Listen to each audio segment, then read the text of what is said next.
Hey guys, and welcome back to the channel. Today we will be starting a new series called Jurassic Park, the third grandchild. If you like the video, make sure to leave a like and share the video with your friends. If you want to know when the next part's out, make sure to subscribe and turn on that bell notification. Now on to the video. Bio name, Y/N, Murphy age, 17 height, 5 feet 8 in likes, his younger brother and sister, his grandfather, and the dinosaurs, at the beginning, dislikes, the dinosaurs, at the end, Chapter 1, Prologue. A group of crewmen standing at a jungle entrance. Camera zooms to Robert Muldoon armed with a shotgun. A crane brings forth a large metal container, which drives forward. An impressive-looking paddock enters viewed. People are shouting orders as the metal container comes forward. Worker 1, everybody, heads up. Heads up. Keep it clear. Stand back. Bring it forward. Come on. Slow it down. Worker 2, in Spanish Andale. Si. Cuidado. A ver, tráiganla. Vamos con la segunda. Hurry up. That's it. Careful. Come on, bring her in. Let's do the second one now. Worker 3, in Spanish confirmado la segunda. Second one confirmed. Isla Nublar, 120 miles west of Costa Rica. POV of a strange creature purring and studies outside the cage. Robert Muldoon, okay, pushing team move in there. Workers shouting orders in Spanish. Loading team approaches the cage. Empujan. Cuidado. Vamos. Push. Careful. Let's go. Robert Muldoon, I want tasers on full charge. Loading team grab the cage. A terrifying shriek frightens them away. The cage shakes for a bit. Robert Muldoon, go on. Step back in. Worker 4, in Spanish adelante, empujan. Let's go, push. Robert Muldoon, and push. Workers push the cage into the paddock entrance, until an electronic beep buzzes. Robert Muldoon, we're locked. Loading team, step away. Gatekeeper. Joffrey climbs on top of the cage. The creature looks up and snarls. Robert Muldoon, Joffrey, raise the gate.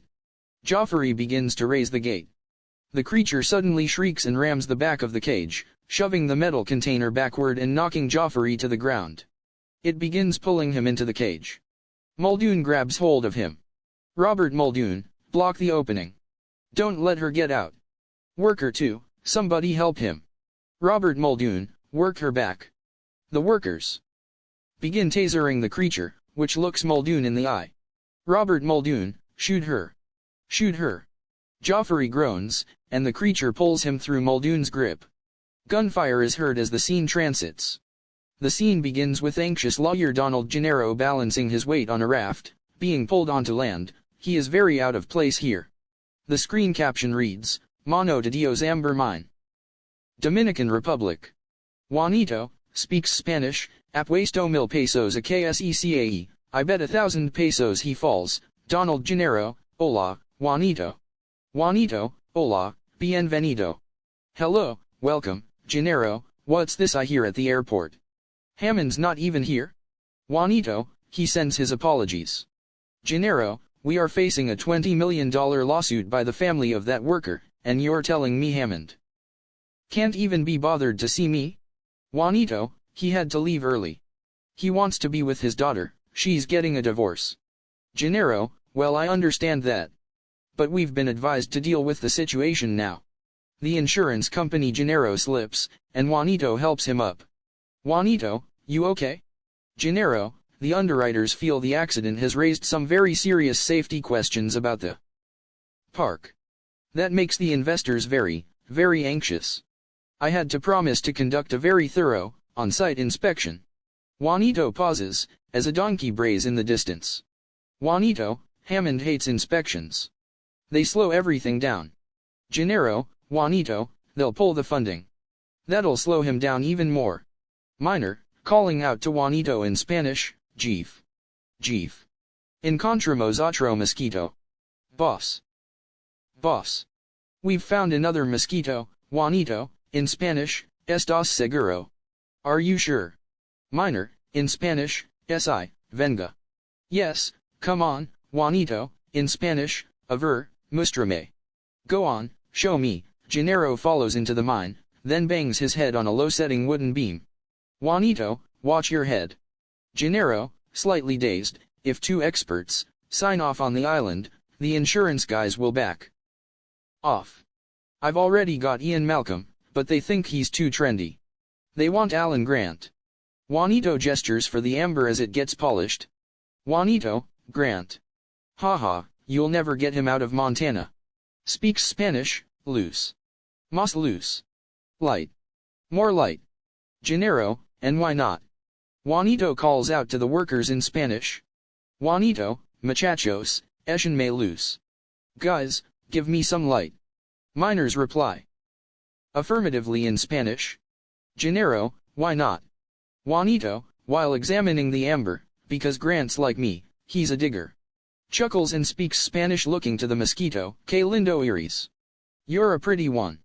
The camera zooms to a mosquito trapped in the amber. Juanito's words become inaudible. Camera cuts to a velociraptor toe claw being brushed off. Then reveals that a whole skeleton is being excavated. Caption reads, Badlands near Snakewater, Montana. Man, Dr. Grant, Dr. Sattler, we're ready to try again. Alan Grant, I hate computers. Ellie Sattler, the feeling's mutual. A lead bullet gets loaded into a machine that blasts the bullet into the ground. Man, you'll get a reading out of that. Woman, did it work? Ellie Sattler, how long does it usually take? Man, should bring immediate return. Shoot the radar into the ground, and the bone bounces the image, clicks a knob, back. Bounces it back. Computer reveals a velociraptor skeleton. Man, this new program's incredible. A few more years development and we won't even have to dig anymore. Alan Grant, where's the fun in that? Man, it's a little distorted, but I don't think it's the computer. Ellie Sattler, look. Post-mortem contraction of the posterior neck ligaments. Velociraptor? Alan Grant, yes. Good shape, too. It's 5-6 feet high. I'm guessing 9 feet long. Look at the extraordinary. Grant touches the screen, and it flickers. Man, what did you do? Ellie Sattler, with humor, he touched it. Grant touches the top hood of the computer experimentally. It flickers again. Dr. Grant's not machine compatible. Alan Grant, muttering, hell, they've got it in for me. Normal voice, and look at the half-moon-shaped bones in the wrists. No wonder these guys learned how to fly. People laugh. Alan Grant, no, seriously. All right, maybe dinosaurs have more in common with present-day birds than they do with reptiles. Look at the pubic bones. Turned backwards, just like a bird. Look at the vertebrae. Full of air sacs and hollows, just like a bird. And even the word raptor means, bird of prey. Boy, that doesn't look very scary. Man, that kid's a pistol. Boy, more like a 6-foot turkey. People laugh again. Alan Grant, a turkey, huh? Grins, Ellie Sattler, oh, no. Here we go. Alan Grant, okay. Try to imagine yourself in the Cretaceous period. You get your first look at this 6-foot turkey as you enter a clearing. He moves like a bird, lightly, bobbing his head, and you keep still cause you think that maybe his visual acuity is based on movement, like a T-Rex. He'll lose you if you don't move, but no, not Velociraptor. You stare at him, and he just stares right back. And that's when the attack comes, not from the front, but from the side, imitates air swishing, from the other two raptors, you didn't even know were there. Because Velociraptor's a pack hunter. He used coordinated attack patterns, and he is out in force today. And he slashes at you with this, pulls out the raptor claw he found. The boy's eyes grow large with shock. 6-inch, retractable claw. Like a razor, on the middle toe. He doesn't bother to bite your jugular like a lion. Say, no, no. He slashes at you here. Pretends to slash the boy's mid-torso, or here. Pretends to slash the boy's groin. Ellie Sattler, disapprovingly, oh, Alan. Alan Grant, or maybe across the belly, spilling your intestines. The point is, you are alive, when they start to eat you. So yeah, no, try to show a little respect. Boy, okay. Turns to the crowd, glassy-eyed. Grant and Sattler are walking together up a hill. Ellie Sattler, hey, Alan, if you wanted to scare the kid, you could have pulled a gun on him, you know. Alan Grant, yeah, I know. Kids. You wanna have one of those? Ellie Sattler, I don't want that kid. But a breed of child, Dr. Grant, could be intriguing. I mean, what's so wrong with kids? Alan Grant, Ellie, look. They're noisy, they're messy, they're expensive. Ellie Sattler, cheap. Cheap. Alan Grant, they smell. Ellie Sattler, gasps, they do not smell. Alan Grant, some of them smell. Ellie Sattler, oh, give me a break. Alan Grant, babies smell. A helicopter descends, blowing dust over the site. Ellie Sattler, cover the site. Alan Grant, cover up the dig. Ellie Sattler, tell them to shut down. Shut down. Alan Grant, cut the machine. People, cover it all up. Pull it over. They pull jackets over the skeleton, Alan Grant, at the pilot, yelling over the noise, just cut it, will ya? Cut it out. Shut it down. Pilot points, what? Grant runs towards a trailer, punching away a pair of jeans. He goes in to see someone rummaging through the mini fridge. Alan Grant, what the hell do you think you're doing in here? Hammond jumps up, with a bottle of champagne in one hand. He pops the cork like at a celebration, a slightly guilty look on his face. Grant ducks to avoid the cork. Alan Grant, hey. We were saving that. John Hammond, for today, I guarantee it. Alan Grant, who in God's name do you think you are? John Hammond, and I'm delighted to meet you finally in person, Dr. Grant. Hammond shakes Grant's finger, and blows a cloud of sand and dirt off. John Hammond, so I can see, my $50,000 a year has been well spent. Alan Grant, shocked, under his breath, Hammond. Ellie Sattler, okay, who's the jerk? Alan Grant, this is our paleobotanist, Dr. Ellie Sattler. Alan Grant, Sattler. Ellie, this is Mr. Hammond. John Hammond, chuckles, sorry about my dramatic entrance, Dr. Sattler, we're in a bit of a hurry. Ellie Sattler, inhales sharply, did I say jerk? John Hammond, we should have a drink. We don't want it to get warm, come along, sit down. Sit down. I'll just get a glass or two, it's a no. I can manage it, I know my way around the kitchen. Now, I'll get right to the point. I like you. Both of you. I can tell instantly about people, it's a gift. I own an island. Off the coast of Costa Rica. I've leased it from the government, and spent the last 5 years setting up a kind of biological preserve. Really spectacular, spared no expense. Makes the one I've got down in Kenya look like a petting zoo, they all laugh, and there's no doubt, our attractions will drive kids out of their minds. Alan Grant, and what are those? Ellie Sattler, jokingly small versions of adults, honey. Grant shoots her an unimpressed look. John Hammond, and not just kids, everyone. We're going to open next year, that is if the lawyers don't kill me first. I don't care for lawyers, do you? Alan Grant, we Alan and Ellie, don't really know any. John Hammond, well I do, I'm afraid. There's a particular pebble in my shoe, represents my investors. Says they insist on outside opinions. Ellie Sattler, what kind of opinions? John Hammond, well you're kind, not to put too fine a point on it. I mean, let's face it, in your particular fields, you're the top minds, and if I could just persuade you to sign off on the park, well give it your endorsement, maybe pen a wee testimony, I could get back on schedule. Schedule. Ellie Sattler, why would they care what we think? Alan Grant, what kind of park is this? John Hammond, it's right up your alley. I tell you what, why don't you come down, just the pair of you for the weekend? I'd love to have the opinion of a paleobotanist as well. I've got a jet standing by at Choto. Alan Grant, I'm sorry, this isn't possible. We just dug up a new skeleton. John Hammond, I could compensate you by fully funding your dig. Alan Grant, and this is a very unusual time. Ellie Sattler, the timing is John Hammond, for a further 3 years. Grant and Sattler are taken aback by this offer. Ellie Sattler, where's the plane? Grant and Sattler hug each other giddily. The scene changes to a restaurant in San Jose, Costa Rica. Dennis Nedry is seated at a table. Louis Dodgson gets out of a taxi, wearing a Panama hat and sunglasses, trying his best to look like a tourist. Nedry, seeing this, laughs and waves him over. Dennis Nedry, yo Dodgson. Waving him over, Louis Dodgson sits at the table. You shouldn't use my name. Dennis Nedry, calling out, Dodgson. Dodgson. We've got Dodgson here. At the lack of response, see? Nobody cares. Nice hat. What are you trying to look like, a secret agent? Louis Dodgson puts a briefcase on the table, getting down to business, $750. On delivery, $50,000 more for each viable embryo. That's $1.5 million if you get all 15 species off the island.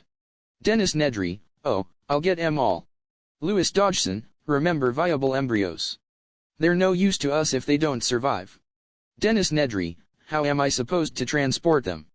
Dodgson puts a can of shaving cream on the table.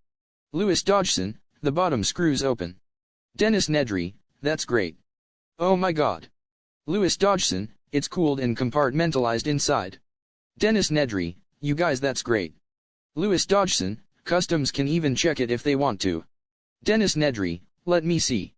Louis Dodgson, smiling, go on. Nedry sprays shaving cream from the can onto his hand and grins, impressed. Louis Dodgson, there's enough coolant for 36 hours, Dennis Nedry, oh ho ho ho no menthol? Louis Dodgson, the embryos have to be back here in San Jose by then. Dennis Nedry, that's up to your guy on the boat. 7 o'clock tomorrow night on the East Dock. Make sure he gets it right. Louis Dodgson, how are you planning to beat security? Dennis Nedry, oh, I've got an 18-minute window. 18 minutes and your company catches up on 10 years of research. Waiter, gracias, señor. A waiter puts the check for Nedry's meal on the table. Nedry looks at it, then at Dodgson. Dennis Nedry, don't get cheap on me, Dodgson. Dodgson awkwardly picks up the check and pulls out his wallet. Dennis Nedry, that was Hammond's mistake. Chapter 2, Welcome to Jurassic Park. Isla Nublar. A cheery tune plays as an InGen helicopter is seen flying to the island. Hammond, Gennaro, Sattler, and Grant sit in the back, with a new arrival, Ian Malcolm, a seemingly laid-back mathematician/chaotician. Ian Malcolm, so you two, dig up dinosaurs? Ellie Sattler, chuckles, well. Alan Grant, we try to. Malcolm laughs heartedly, grinning and chewing a piece of gum. John Hammond, you'll have to get used to Dr. Malcolm. He suffers from a deplorable excess of personality, especially for a mathematician. Ian Malcolm, chaotician. Chaotician, actually. John doesn't subscribe to chaos, particularly what I had to say about his little science project. John Hammond, codswall up Ian, you've never been able to sufficiently explain your concerns. Ian Malcolm, oh, John, because of the behavioral system in phase space? John Hammond, a load if I may say so, of fashionable number crunching. Malcolm grabs Hammond's knee, surprising him, he slaps Malcolm's hand away. Don't. I do wish you wouldn't do that. Ian Malcolm, Dr. Sattler, Dr. Grant, you've heard of chaos theory? Ellie Sattler, no. Ian Malcolm, no. Nonlinear equations? Strange attractors? Dr. Sattler, I refuse to believe that you aren't familiar with the concept of attraction. Sattler turns away, smiling. John Hammond, To Gennaro I bring the scientists, you bring a rock star. Donald Gennaro, John Hammond, there it is. Camera shows the helicopter flying towards the subtropical island. The helicopter begins landing. John Hammond. Bad wind shears. We have to drop pretty fast, so hold on. Cause it can get just a little bumpy. The helicopter jolts up and down for a minute. Yahoo! Laughs, the passengers buckle up. Gennaro with shaky fingers, Malcolm smooth and quickly, Grant ends up grabbing two female pieces, which aren't meant to click together. John Hammond, Dr. Grant, you need that piece over here, and that piece. Look, we will have landed by the time you get it right. Come along. Grant just settles for tying the two pieces together as a makeshift seat belt. He gives Sattler a smirk, then braces himself for the landing. Malcolm grins, still chewing gum. The helicopter continues to descend, soon coming to a stop on the helipad waiting below. John Hammond is the first to exit the helicopter, smiling proudly at his creation. As the others disembark, 2 jeeps pull up, waiting to take them to their destination. Soon enough, they're all in the jeeps and driving off as the helicopter flies back into the sky. In the rear jeep, Gennaro and Hammond are talking. Donald: Gennaro, so, the 50 miles of perimeter fence are in place? John Hammond: and the concrete moats, and the motion sensor tracking systems. Donald: dear boy, relax. Try and enjoy yourself. Donald: Gennaro, let's get something straight, John. This is not a weekend excursion. This is a serious investigation into the stability of the island. Your investors, whom I represent, are deeply concerned.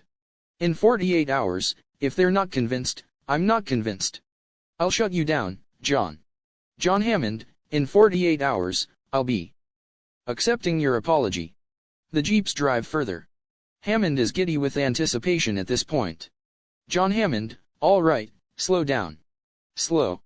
Stop, stop, stop, stop. Both jeeps come to a stop.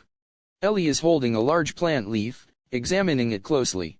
Ellie Sattler: this shouldn't be here. Grant's attention turns to the side of the jeep. He suddenly looks shocked, as if he can't believe what he's seeing. He stands up to get a better look, removing his sunglasses. Ellie Sattler, still focused on the leaf. Alan: this species of variformin has been extinct since the Cretaceous period. I mean this thing. Grant reaches down, turning Sattler's head in the direction he's facing. Ellie Sattler: what? Sattler goes stone silent in shock, standing up and removing her sunglasses just like Grant.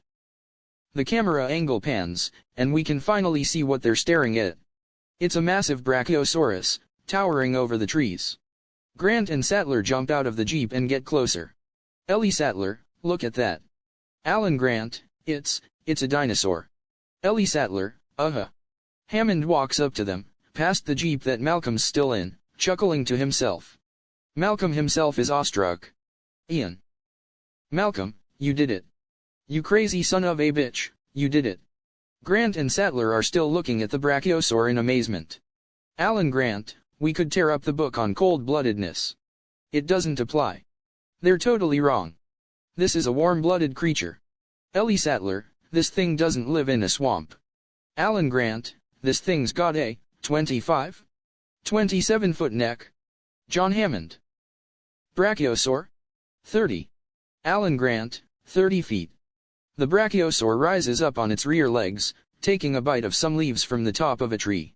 It then drops back down, shaking the ground around it. Gennaro is watching this, his previous doubts having given way to rapture. Donald: Gennaro, we're gonna make a fortune with this place. Alan Grant: how fast are they? John Hammond: well, we've clocked the T-Rex at 32 miles an hour. Ellie Sattler: T-Rex. John Hammond: mm. Ellie Sattler: you said you've got a T-Rex. John Hammond: uh-huh. Alan Grant: say again. John Hammond: we have a T-Rex. Grant is completely overwhelmed and kneels over Ellie Sattler. Put your head between your knees and breathe. John Hammond chuckles: Dr. Grant. My dear Dr. Sattler. Welcome to Jurassic Park. Grant and Sattler can see a herd of Brachiosaur in the distance now, along with a group of Parasaurolophus, drinking from the lake. Alan Grant: they're moving in herds, they do move in herds. To Hammond: how did you do this? John Hammond: I'll show you. The 2 jeeps pull up to the visitors center. It has the appearance of being the nerve center of the park, but it's still a work in progress. There's a big hole in the wall, covered by a tarp. Fellow workers open the large font doors with a smile. Hammond leads his guests inside, greeting everyone. John Hammond: G-Day, G-Day, G-Day. Now, the most advanced amusement park in the entire world, incorporating all the latest technologies, and I'm not talking just about rides. You know, everybody has rides. But we've made living biological attractions so astounding, that they'll capture the imagination of the entire planet. Ellie Sattler: so what are you thinking? Alan Grant: that we're out of a job. Ian Malcolm: don't you mean extinct? Hammond leads them onwards to a room that appears to be a movie theater.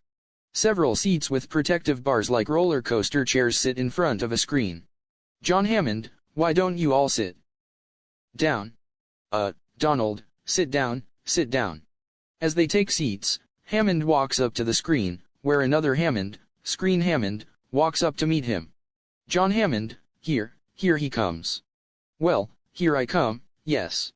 Screen Hammond, hello, chuckles. John Hammond, say hello, say hello. The others weakly reply with hellos, Malcolm waving half-heartedly. Screen Hammond, hello, John. John Hammond. Oh, yes. I've got lines. Screen Hammond, well, fine, I guess. But, how did I get here? John Hammond, well, let me show you. First, I'll need a drop of blood. Your blood. Screen Hammond, right. Screen Hammond extends his finger, and Hammond mimes poking it. Screen Hammond, oh. John, that hurt. John Hammond, relax, John. It's all part of the miracle of cloning. As Hammond speaks, a second John appears on the screen, followed by a third, and then more, all greeting each other. Alan Grant, cloned from what? Loy extraction hasn't recreated an intact DNA strand. Ian Malcolm, not without massive sequence gaps. Ellie Sattler, paleo DNA, from what source? Where do you get 100-million-year-old dinosaur blood? Donald Gennaro, SHHH.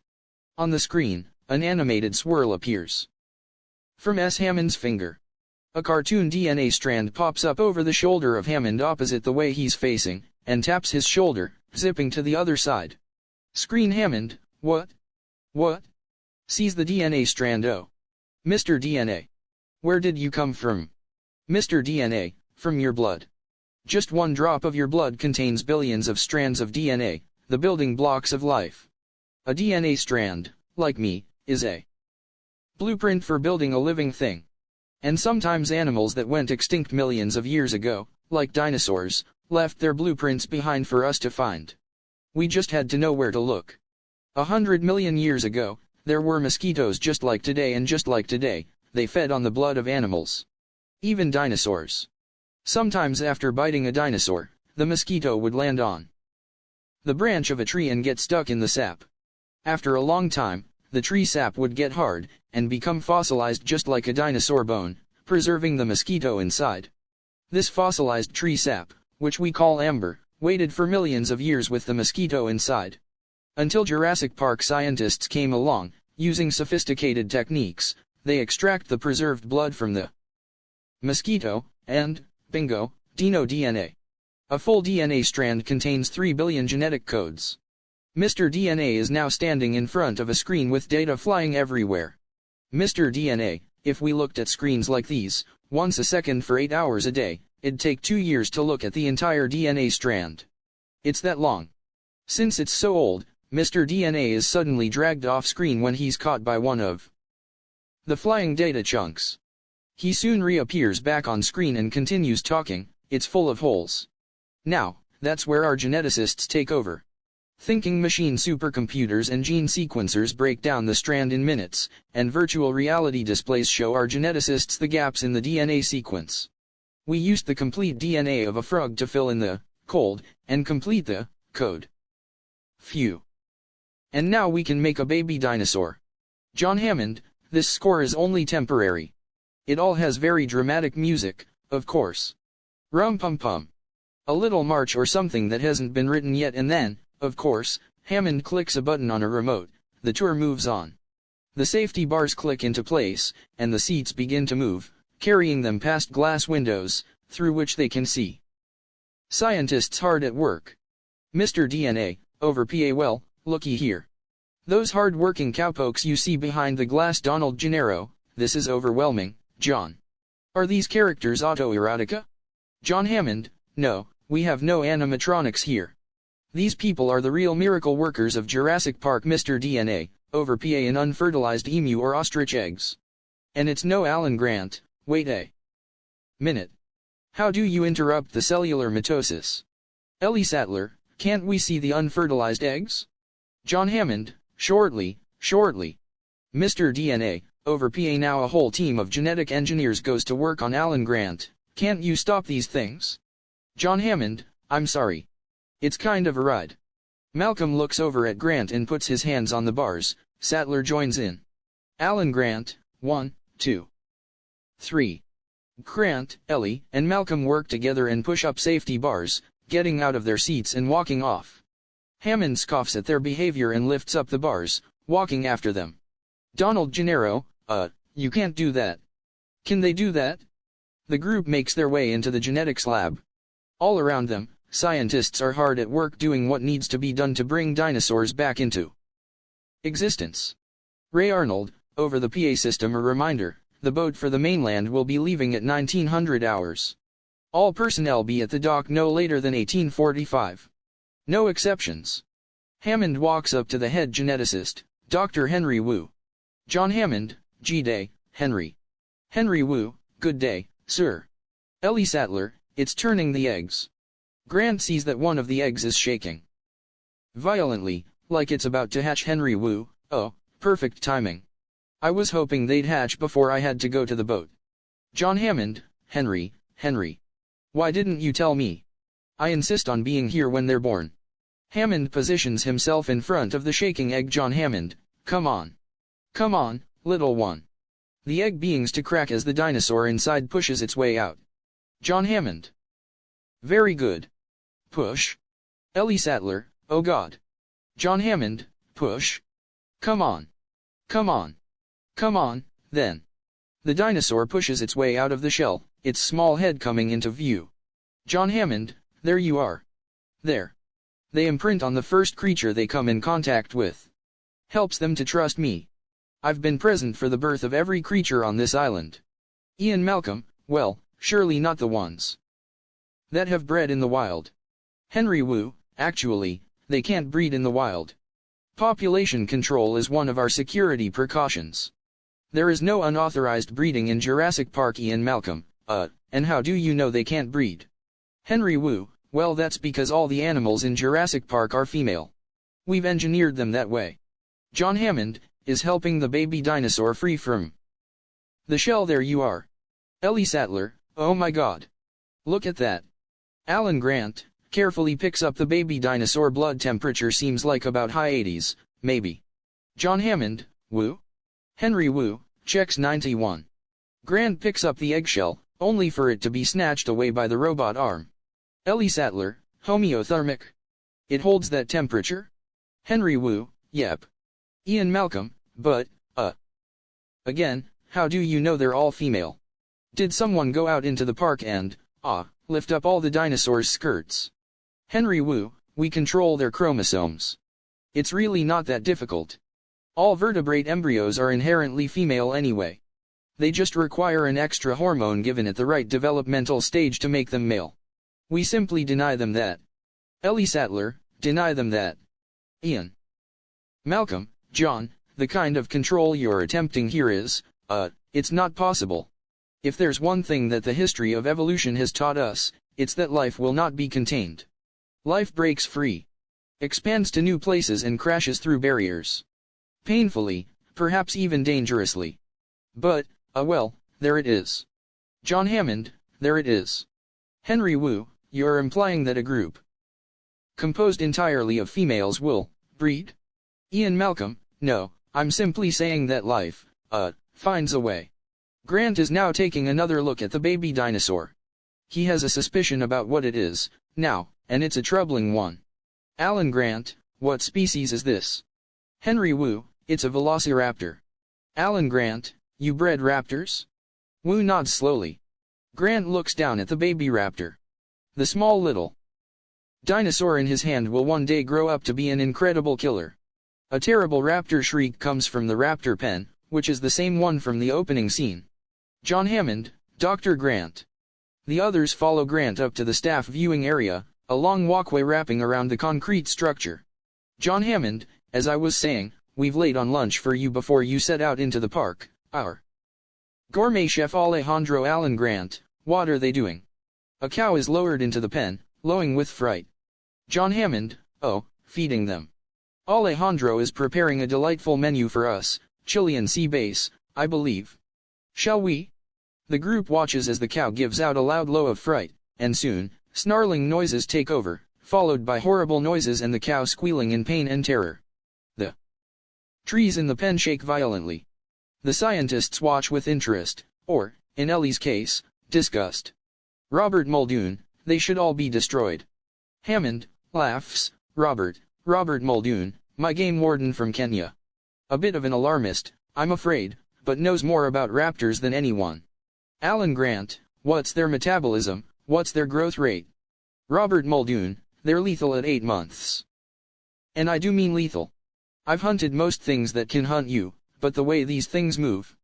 Alan Grant, fast for a bit? Robert Muldoon, cheetah speed.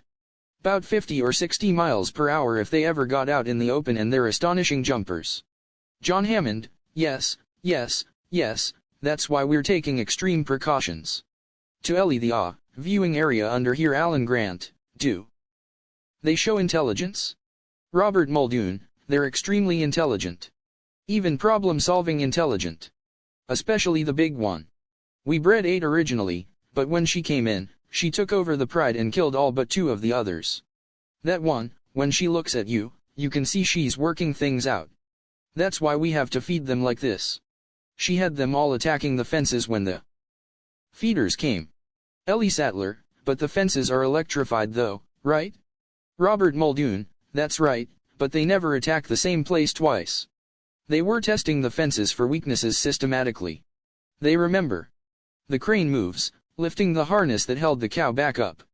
The harness is destroyed, covered with blood, and there's nothing left of the cow.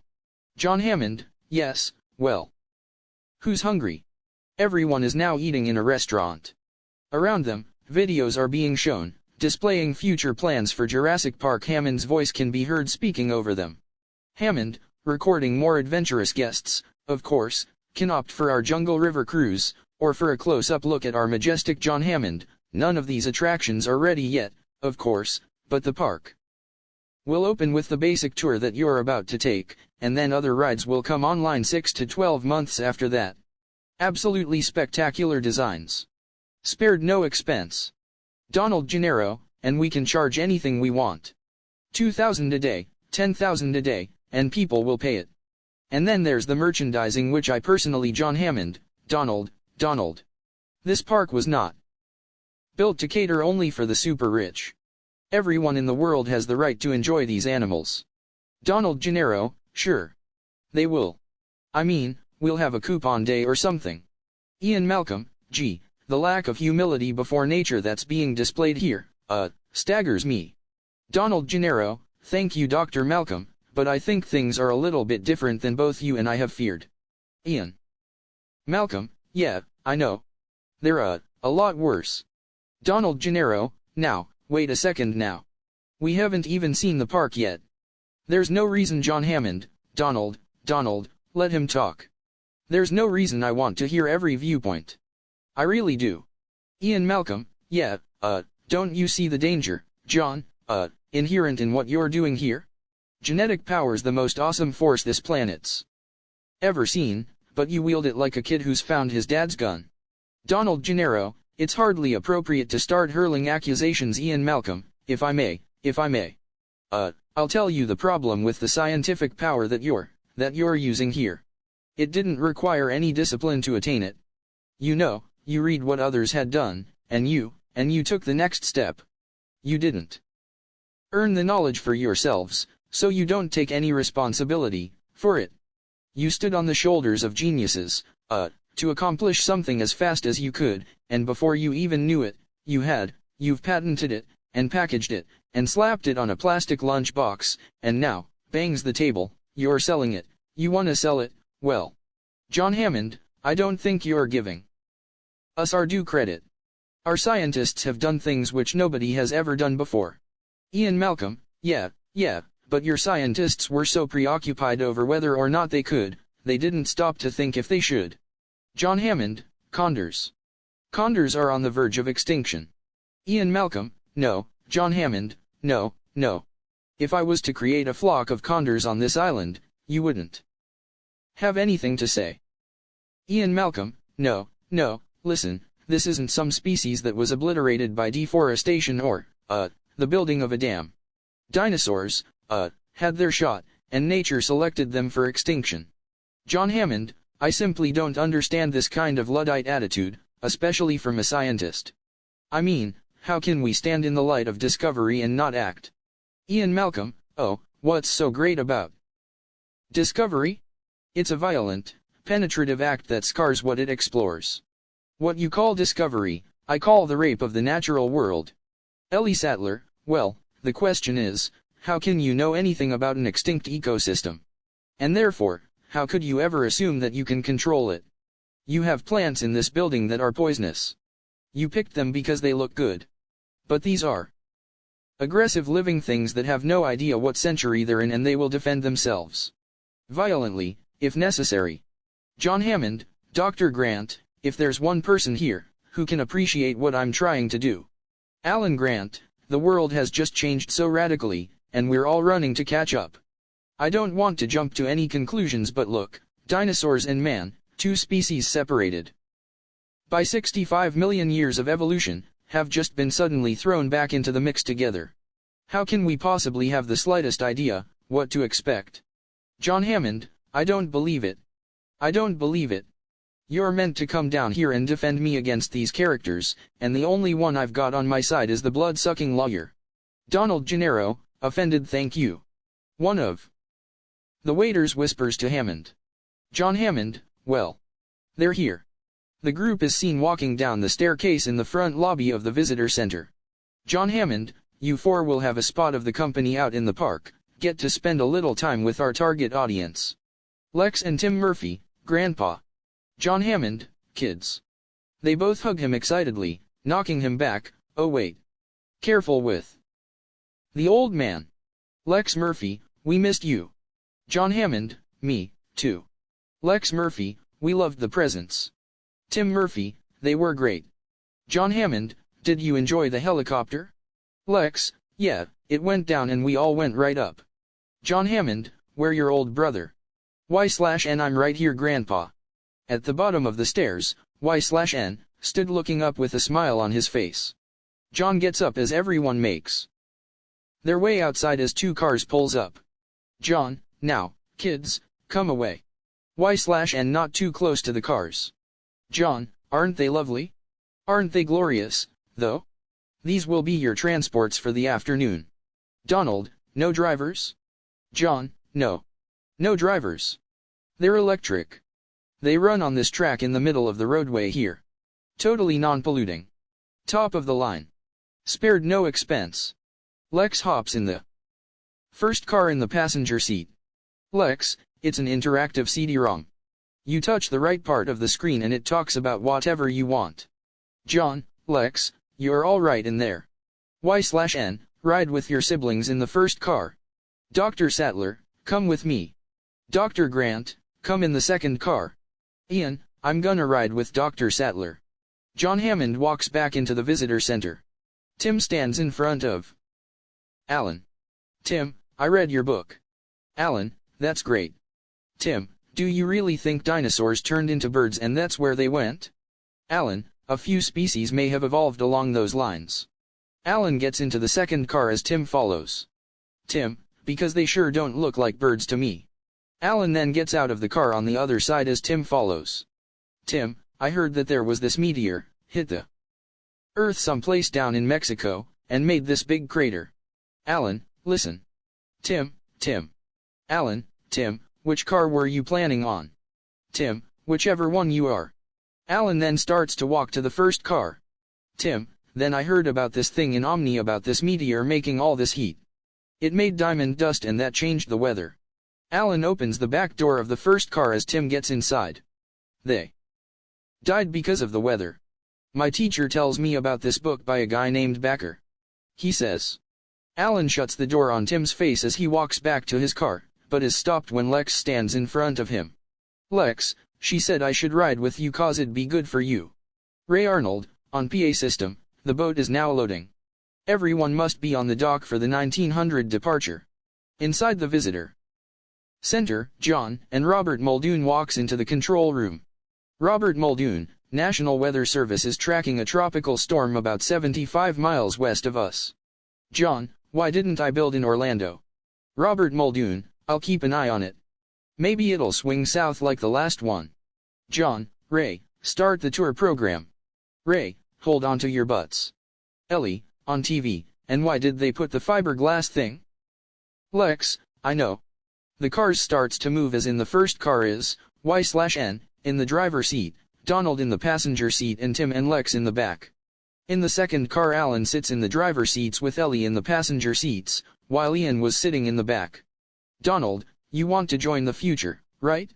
Ian, God help us when the hands of engineers. Y/N and let the tour begin. Recorded voice. During your tour, the appropriate information will be automatically selected and displayed for you. Tim, hey look. In front of them was a giant wooden gate with the words Jurassic Park on it. Recorded voice, touch the area of the screen displaying the appropriate icon. Lex, are we gonna hit that? Recorded voice, welcome to Jurassic Park. The gate doors open as the cars pass right through. Ian. What have they got in there, King Kong? Once past the gate doors close.